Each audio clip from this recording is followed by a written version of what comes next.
Welcome back to what it's really like to be an entrepreneur. I'm Vincent Lanci, speaker and author of the book Left for Dead, A Story of Redemption. Want to know what it's really like to be an entrepreneur? Well, you came to the right place. Whether you're already an entrepreneur, are looking to start your journey tomorrow, or someone looking for a little extra motivation to get through the day, this is the perfect podcast for you. This is the place where we will learn exactly what it's like in the world of entrepreneurship and hear real life, authentic stories of entrepreneurs grinding on each episode. My goal for this podcast series is to help you realize that giving up is never an option.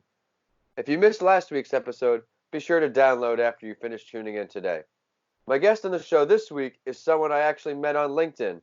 One of my goals for this show is to find you value delivering guests for each and every episode. I utilized my network first, let them know what was going on, and then I used one of my next resources, which was LinkedIn. Remember, listeners, networking is a key to growing your business, whether it be a podcast or your own business. This is a fellow Tampa guy, and I'm excited to introduce my new friend, Alexander Abell. Hey Vincent, thanks for having me on. How's it going?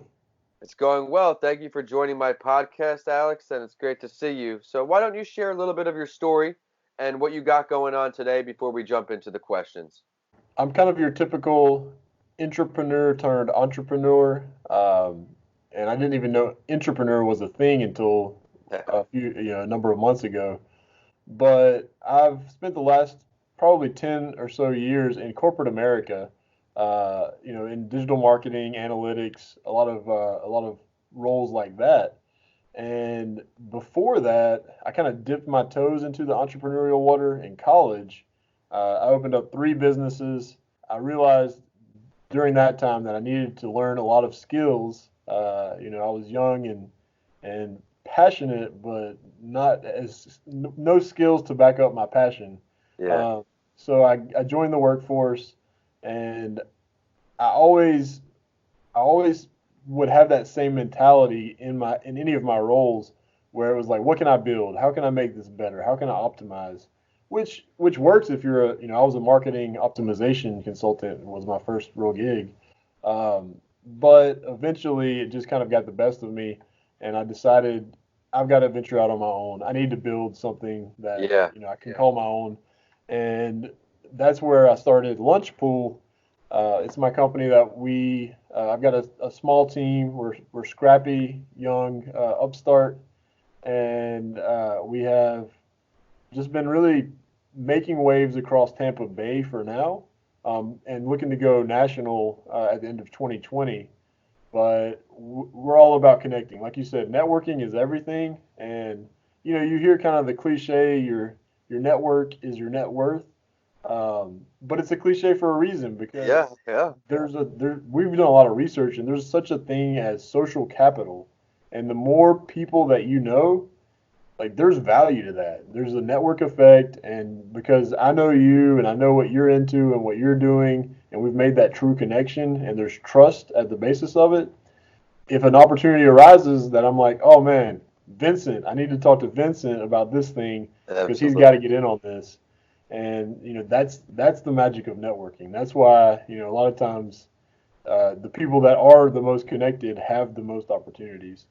I love the way you put that. That's a great way to put it. Now, Alexander, something I do on this show each week, each episode, is I share an entrepreneurial story that is sure to inspire our listeners. I really enjoy this part of the show because I get to learn so much more about success stories.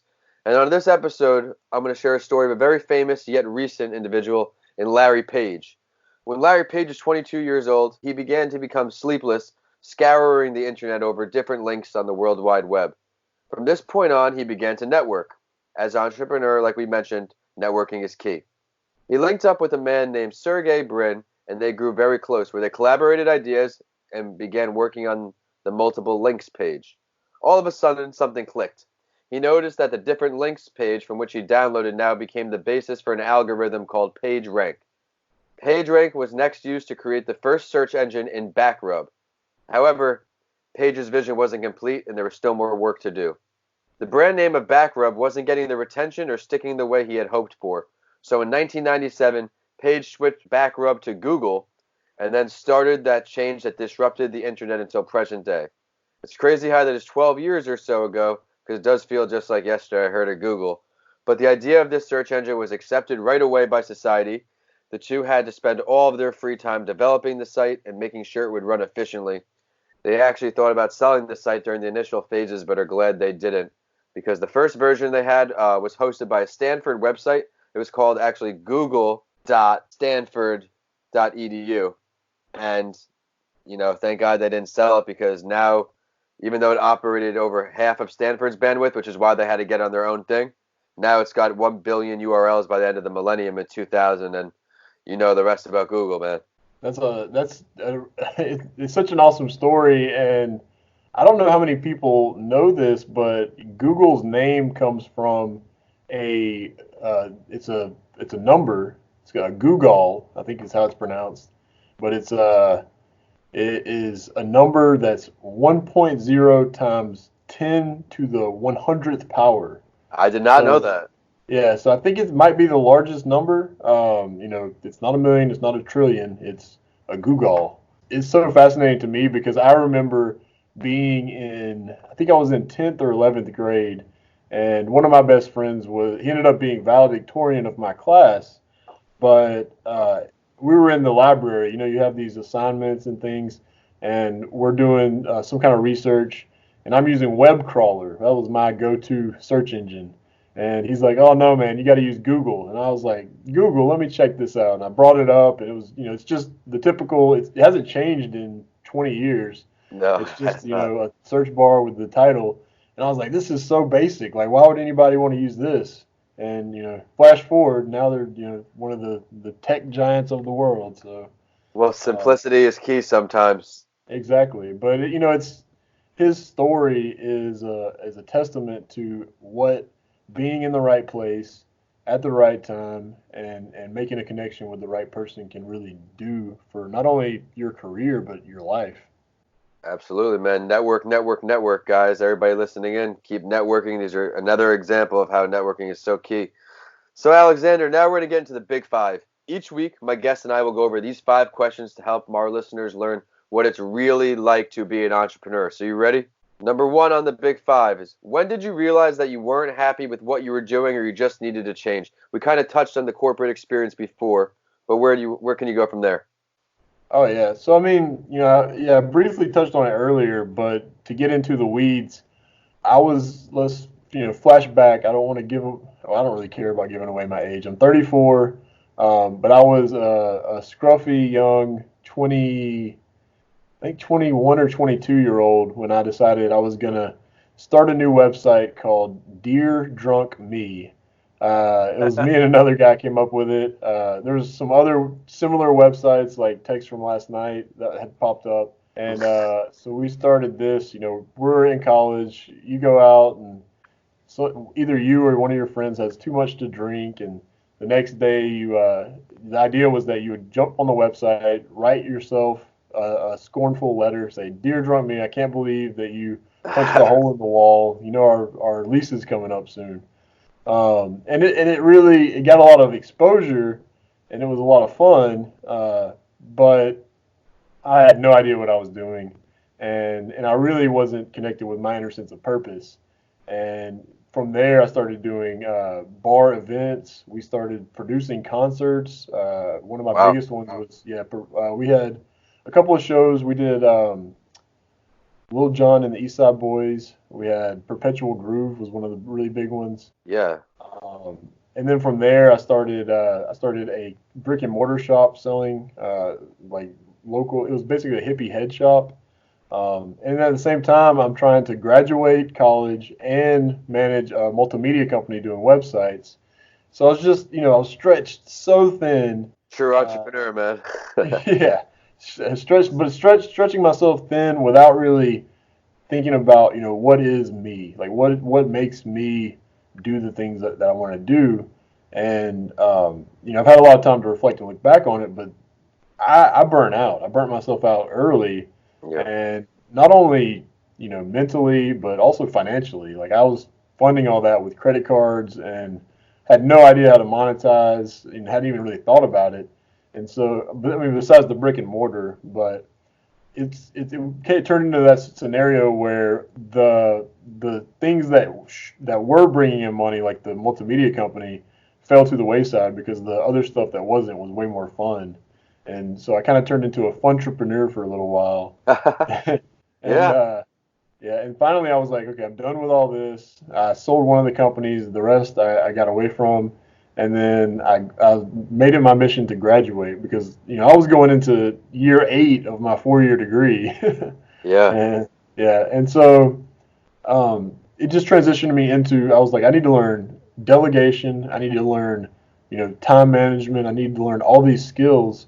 And why do that on my own dime when I'm clearly struggling, when someone I can make a salary and learn on somebody else's payroll, Yeah.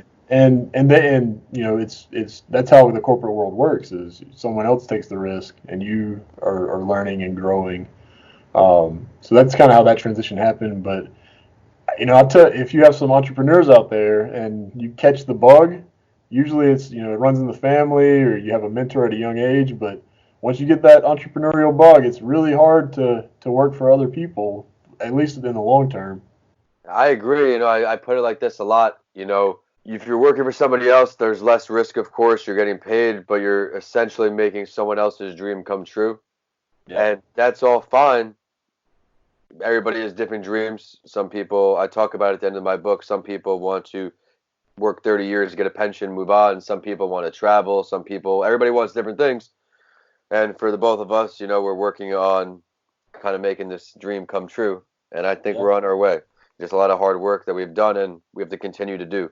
Great answer there. Number 2, we talked about things that you're growing on, things you're teaching yourself. What are one or two of the most difficult parts you think of being an entrepreneur? Oh man. Just I, one or two. It's tough, I know. yeah, I would say the hardest thing is conditioning yourself to be disciplined when you don't have to, especially coming from coming That's from a right. corporate environment. You know that you become used to someone depending on you for certain things and outlining what those things are. So, for example, in my role in Jacksonville, I was working for a marketing firm, and it was awesome. I got to work for Verizon Wireless on their digital campaigns, That's cool. uh, Expedia, Bose. We had a list of clients, and I had a manager that would say, "This is what I need you to do. Here's when I need you to do it by," and that's pretty much it. Yeah. So it's really back then I was like, oh man, I got all this work to do.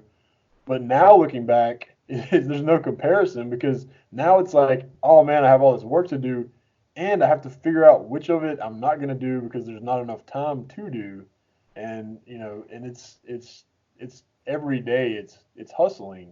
It's finding people to work with you, finding resources when you don't have all the things you need. Yeah.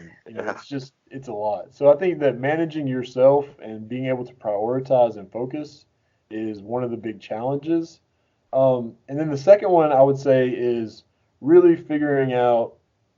Um, it's a lesson that every entrepreneur needs to learn, that you can invest your time right now in building, and you're not going to have as much fun, but you're building something so that you can down the road in however many years it takes to really make it, quote unquote. Yeah. But you have to invest in that time because without it, you're just going to keep kind of floundering along. But there's many nights where, yes, I'd love to go to the movies, or I would like to, watch Netflix or go, play sports or whatever it may be. But sometimes you have to buckle down and actually do the work. I And couldn't then agree with you more, man. yeah, and then the third one, so I have a third one too, All right. is Bring it on. Bring it on. the flip side of that. You know, a lot of entrepreneurs promote this hustler culture where you're just always on, burning the candles at both ends. But I really think that it's important to incorporate self care. So actually take those breaks. You have to really balance it in the right proportions. But these entrepreneurs and business people that just never stop, they're on a crash course for burnout. So it's really important to take care of yourself too. I couldn't agree more. I mean, after my accident, I talk about it a lot. My mental health, I started to prioritize, and taking those little breaks sporadically can actually extend your day a lot longer than you just trying to go straight through. And I was at a point in college where I would not even burn out per se, but I went too fast and I crashed. And it's no good. But yeah, prioritizing your schedule is definitely very, very difficult. Especially, I have an Excel spreadsheet where I have like a calendar each day with my iCal, and then some things that I don't finish that day, it just starts building up, and then now which task do I choose to accomplish? So, Yeah. absolutely a great answer. Question number 3, man. What is one of your greatest failures, and what did it teach you?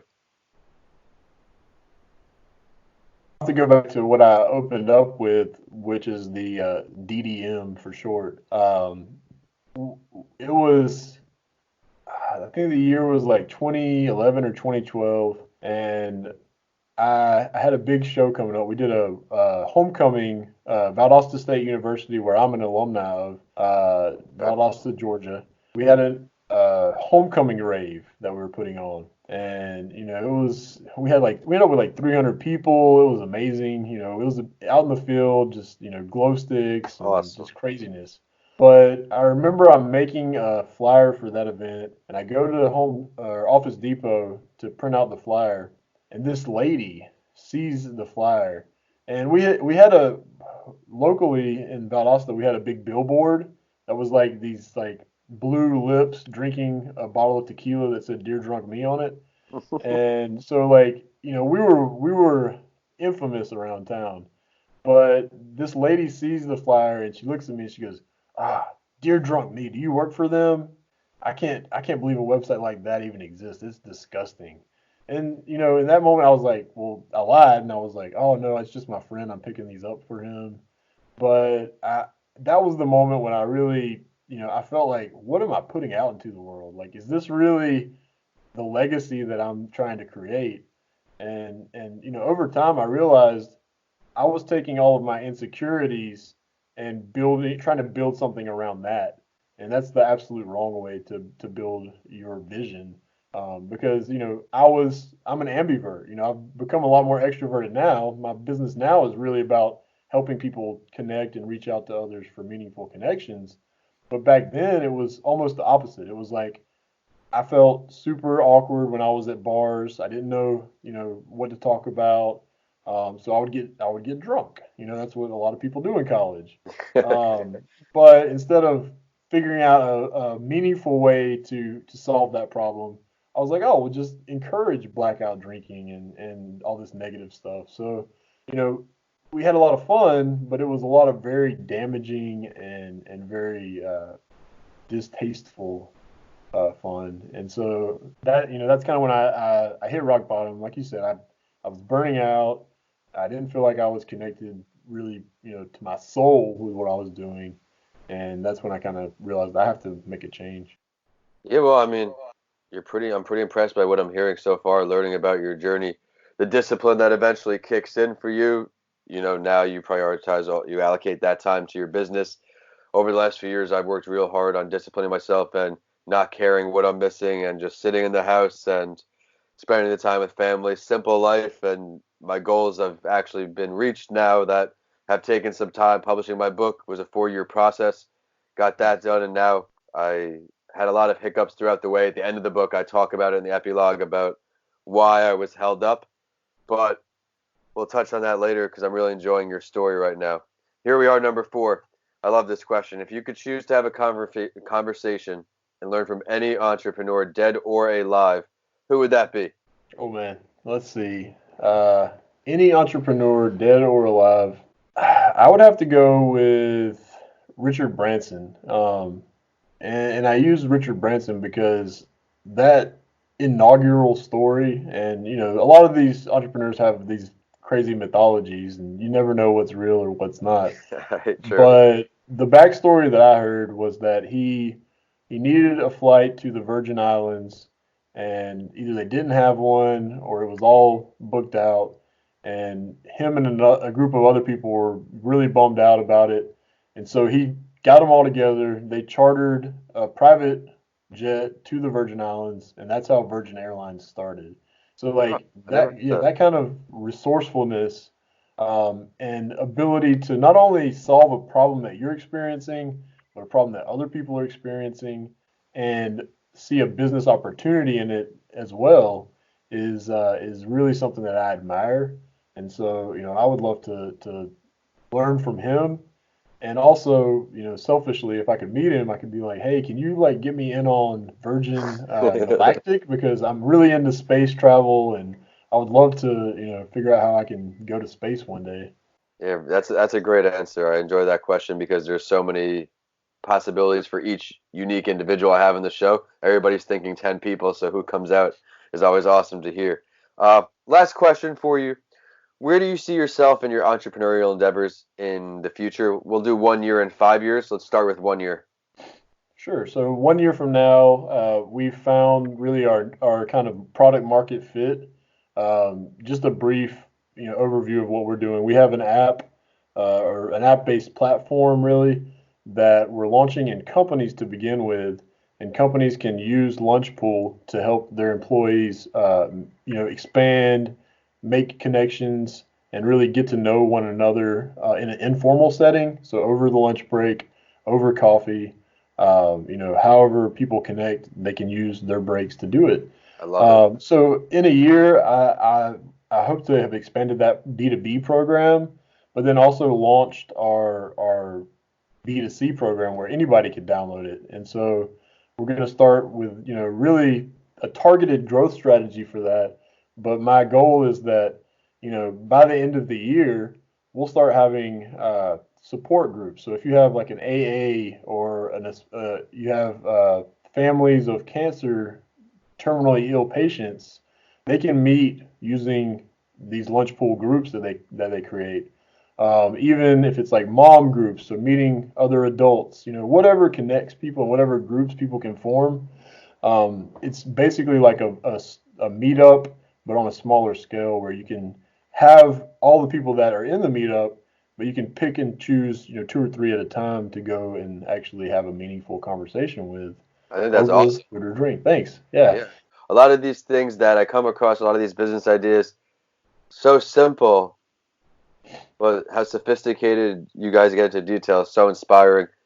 How far pushing that to 5 years? What's the bigger picture? Yeah, so in 5 years, I want to expand that out and start thinking. We've already started testing it a little bit, but start thinking how can we incorporate remote workers? So we're focused on the in-person meeting, but in 5 years, I'm hoping that we'll be able to incorporate video. That'd Like be awesome. think about FaceTime, and I never FaceTimed until the last few years. But now it's like I have my daughter. We're in Tennessee right now. My mom is in Georgia, and watching grandma, interface over FaceTime with my 2-year-old daughter is amazing. And Can't imagine. so, yeah, being able to incorporate that frictionlessly to where we take away the stigma. So right now you see a row of people in a booth or in different booths in a restaurant, and they're all sitting on one side by themselves, scrolling through their feeds. I'd rather it be where they're on lunch pool and maybe they couldn't find anybody, but maybe they want to connect with someone across the country. So they set up their phone there, they're video chatting and both eating. Over the next 5 years, we're really looking to incorporate as much technology, but it's making us feel like we're right there with each other and really building those meaningful connections that I think everybody's craving, especially nowadays. I love it. I love it. I couldn't agree more. Alexander, thank you so much for coming on the show today. I know the listeners will see value. I really enjoyed how you broke down prioritizing and building that self-discipline up as an entrepreneur. Very, very difficult things, but over time, it kind of becomes not second nature, but a little bit easier day by day.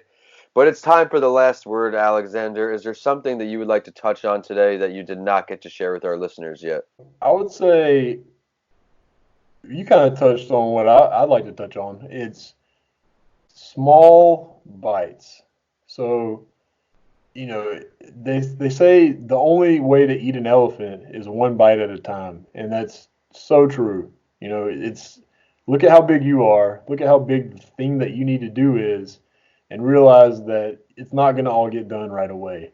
And so, whether it be building a business, whether it be chasing your dreams, getting that job, you know, saving up for whatever you want, like a boat or a car, you got to take it day by day, and you got to start small.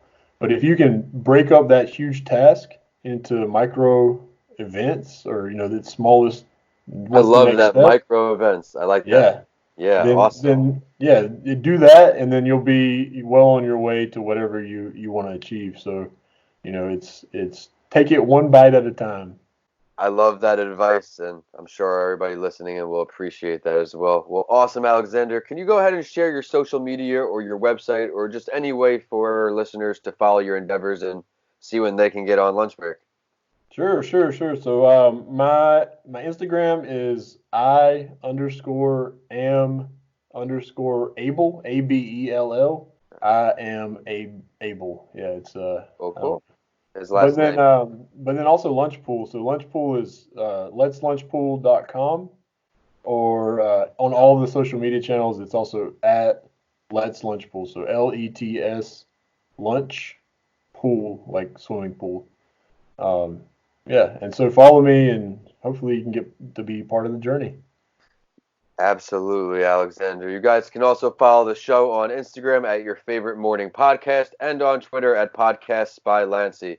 Of course, my handles are at Vincent A. Lanci on all social media and YouTube, and my website is vincentalanci.com. Be sure to check out my book on Amazon, Left for Dead, A Story of Redemption, and DM me or email me. Let me know what you think. If you enjoyed today's episode, please continue listening and rate What It's Really Like to Be an Entrepreneur 5 stars. I work hard to find value delivering stories for you each week. And as always, I'll follow the last word with a quote that inspired me, and it will be sure to inspire you too. Let us make our future now, and let us make our dreams tomorrow's reality. Thanks for tuning in. What it's really like to be an entrepreneur.